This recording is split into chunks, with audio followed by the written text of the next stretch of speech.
नमस्कार, मैं शंभू कुमार सिंह और आप देख रहे हैं नेशनल दस्तक।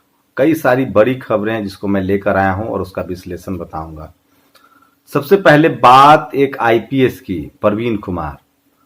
वो तेलंगाना सरकार में बड़ी जिम्मेदारी पर हैं और उन्होंने एक बुद्ध कार्यक्रम में, बुद्धिस्ट हैं, आईपीएस है परवीन कुमार, और उन्होंने बहुत ज्यादा काम किया है स्कूलों पर, और जहां एससी एसटी ओबीसी माइनॉरिटी के बच्चों को बहुत फायदा हुआ है।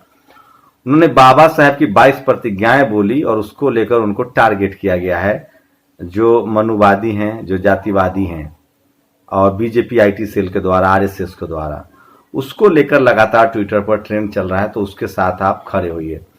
आपने मोन्टाज में एक वीडियो देखा होगा, जिस कोलकाता में मीडिया पश्चिम बंगाल में बीजेपी को जिता रही है, वहां कार्यकर्ता उसका किस तरह से कुर्सी तोड़फोड़ रहे हैं, वो भी आज सोशल मीडिया पर बहुत खबर है। लेकिन सबसे बड़ी खबर आज भी बैंकों की हड़ताल है, और उसको लेकर लोग ऐसे ऐसे ट्वीट कर रहे हैं कि ये सवाल लाजमी है कि ये वही बैंक कर्मचारी हैं जो लगातार किसानों की आंदोलन को, मुसलमानों के आंदोलन को, यहां तक कि नोटबंदी को सही ठहरा रहे थे, जीएसटी को सही ठहरा रहे थे, और अब जब इनके पेट पर लात पड़ी है तो ये प्रोटेस्ट कर रहे हैं। तो इस सरकार ने सबको टुकड़ों में बांट दिया है। इस देश में बीजेपी के पहले जो भी आंदोलन होते थे, लोग उसको सपोर्ट करते थे, विरोध नहीं करते थे, क्योंकि उनको लगता था कि हर किसी का एक मुद्दा है, आंदोलन करना उसका नैतिक हक है। लेकिन जब से ये सरकार आई, इसने लोगों को जाति और धर्म में बांट दिया और सेगमेंट कर दिया। लोग रोहिंग्या मुसलमान वाला मामला बता रहे हैं। बर्मा में, म्यांमार में जिस तरह से रोहिंग्या मुसलमानों को जब वहां की सेना मार रही थी तो वहां की जनता खुश थी, लेकिन अब वो जनता को मार रही है। तो भारत में भी वही हो रहा है। जब एससी एसटी के लोग लगातार पिछले 6 साल से आंदोलन कर रहे हैं, वो तो कांग्रेस के राज में भी करते थे, तो उनको तमाम लोग, खासकर जनरल कैटेगरी के लोग, उसका क्रिटिसाइज करते थे। मुसलमान जब आंदोलन करने लगे सीएनआरसी को लेकर, तो हिंदू के नाम पर एससी एसटी ओबीसी और जनरल सब क्रिटिसाइज कर रहे थे। और अब जब किसान जाति आंदोलन कर रहे, जो सबसे ज्यादा हिंदू अपने आप को फोल्ड में रखे हुए थे, जाट, गुर्जर, पटेल, ठाकुर, तो ये लोग जब अब किसान को लेकर आंदोलन कर रहे हैं, तो इनको जनरल कैटेगरी के लोग और तमाम सरकारी कर्मचारी क्रिटिसाइज कर रहे थे। और अब उनका 2 दिनों से 10 से 12 लाख लोगों का स्ट्राइक चल रहा है। तो समझिए आपको कैसे टुकड़ों में बांट दिया गया है। संसद में आज कई अच्छी खबरें हैं। आरजेडी ने साफ साफ कहा है कि जाति जनगणना जारी की जाए। मनोज झा ने उसको लेकर बयान भी दिया है, वो भी सुनिए। उसके बाद दिल्ली में जिस तरह से एमसीडी के चुनाव में बीजेपी की हार हुई और अरविंद केजरीवाल जीते हैं, की पार्टी जीती है, उसके पहले मुख्यमंत्री अरविंद केजरीवाल हैं, लोग विधानसभा में हार हुई थी, तो अब एक बिल लाया गया जिससे ये साफ हो जाएगा कि दिल्ली की बागडोर लगभग लेफ्टिनेंट गवर्नर के हाथ में ही होगी। तो इसको लेकर भी आम आदमी पार्टी के लोगों ने विरोध प्रदर्शन किया है। 17 मार्च को एक बड़ा प्रदर्शन है। तो बीजेपी के खिलाफ लगातार धरना प्रदर्शन का दौर जारी है। लेकिन सबसे बड़ी खबर है कि आईआईएम में 60% सीटें खाली हैं ओबीसी और एसटी की। ये रणदीप सुरजेवाला ने ट्वीट किया है, जो कांग्रेस के प्रवक्ता हैं। तो सोचिए कि आरक्षण की राजनीति अब कांग्रेस को सूट करने लगी है। ये सारा पाप कांग्रेस का है, जिसको बीजेपी बढ़ा रही है। आज रेल मंत्री पीयूष गोयल का बयान आया है कि हम रेल नहीं बेचेंगे किसी कीमत पर। लेकिन आप रेल की हालत देखेंगे, ये सरकार कितना झूठ बोलती है और मीडिया उसको कैसे दिखाती है। रेल में, राजधानी में आप अभी सफर करेंगे तो न तो पानी का बोतल मिलेगा, न बेड मिलेगा, न डब्बा मिलेगा, पैसा उतना ही है। आप एक टिकट कटाइए और उसको रिफंड करके देखिए, पता चलेगा आपको 1 रुपया नहीं मिला। मतलब 70-80% वो पैसा काट ले रहे हैं। तो सब कुछ हाइक, महंगाई कर दिया गया। तेल की कीमत बढ़ गई, पेट्रोल की कीमत बढ़ गई है। एक खबर तो और भयानक है। 5 ट्रिलियन इकोनॉमी के लिए 5 लाख करोड़ सरकार 100 ऐसी कंपनियों को बेच देगी जो सरकारी कंपनियां हैं, पीएसयू जिसको बोलते हैं, नवरत्न जिसको बोलते हैं, एचपीसीएल, बीपीसीएल, इस तरह की तमाम कंपनियों को बेचा जा रहा है और उससे 5 लाख करोड़ सरकार उगाएगी। आखिर पैसा जा कहां रहा है? तो ये कैसे लोग हैं जो देश की सरकारी संपत्ति बेच रहे हैं, चुनिंदा हाथों में दे रहे हैं प्राइवेट लोगों के, और उसके बाद भी कह रहे हैं कि मैं राष्ट्रवादी हूं। यहां तक कि गंभीर खबर है कि टैंक की जो रिपेयरिंग हो रही थी, अभी एक प्रोटेस्ट हुआ था, टैंक की रिपेयरिंग के जो कॉन्ट्रैक्ट है वो निजी कंपनियों को दिए गए हैं, विदेशी कंपनियों तक को दिए गए हैं। और नतीजा ये हुआ कि वो जो जितने में सेना के लोग, सेना के जो लोग हैं, जो सरकारी कंपनी जितने में टैंक का रिपेयर करते थे, उससे ज्यादा में निजी कंपनियां रिपेयर कर रही हैं। तो सब कुछ बेचा जा रहा है। इसका मकसद एक ही है, जो बंच ऑफ थॉट्स में लिखा है कि अगर देश पर सत्ता पर राज करना है तो मैक्सिमम जनता को आप रोजी रोटी के लिए मजबूर कर दें, उसके बोलने की ताकत छीन ले। जब पेट ही नहीं भरा रहेगा, आप रोजी रोटी में ही जूझे रहेंगे, तो आप क्या सोचेंगे, क्या समझेंगे, क्या बोलेंगे। और इन सब करतूतों में मीडिया इनका शागिर्द है, साथ है। इस देश की मीडिया को खबर नहीं दिख रही है।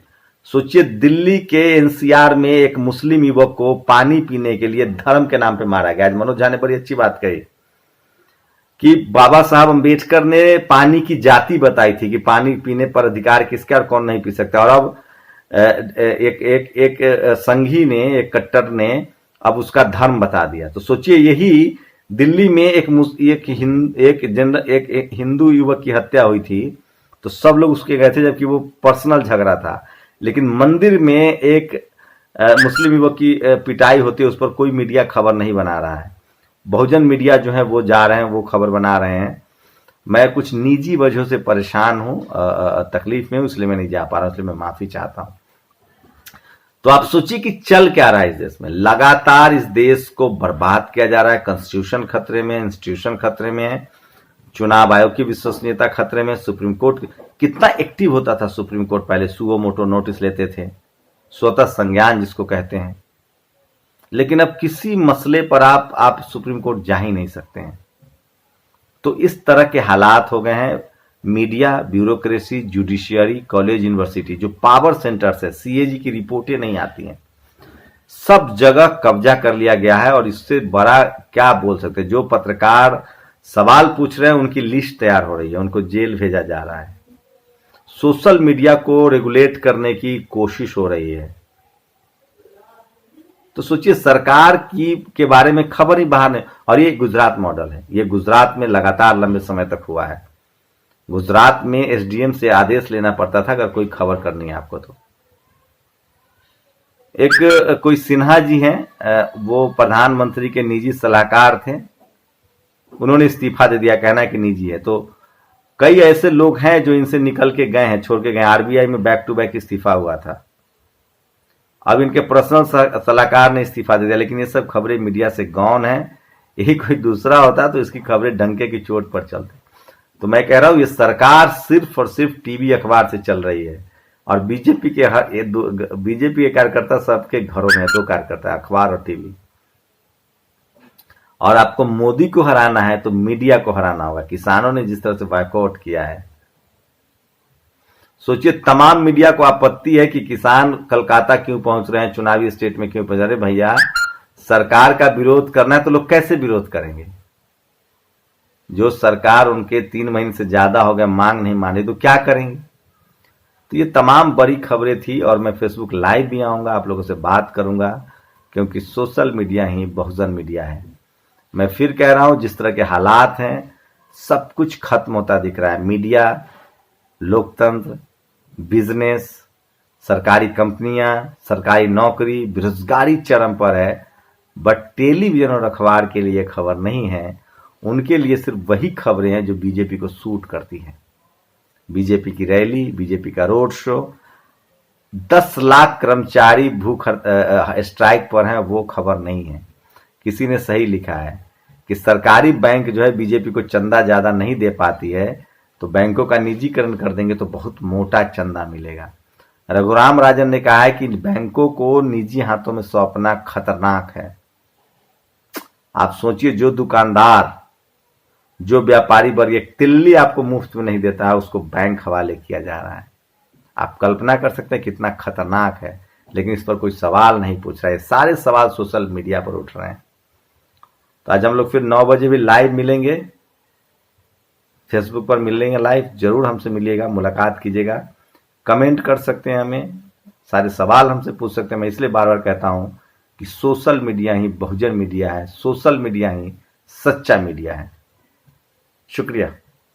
अपनी प्रतिक्रिया जरूर दीजिए, क्योंकि आपकी प्रतिक्रिया से हमें समझ में आता है कि देश में मुद्दा क्या है, आपकी समस्या क्या है, रोजी रोटी की खबर कौन है, सरोकार की खबर कौन है।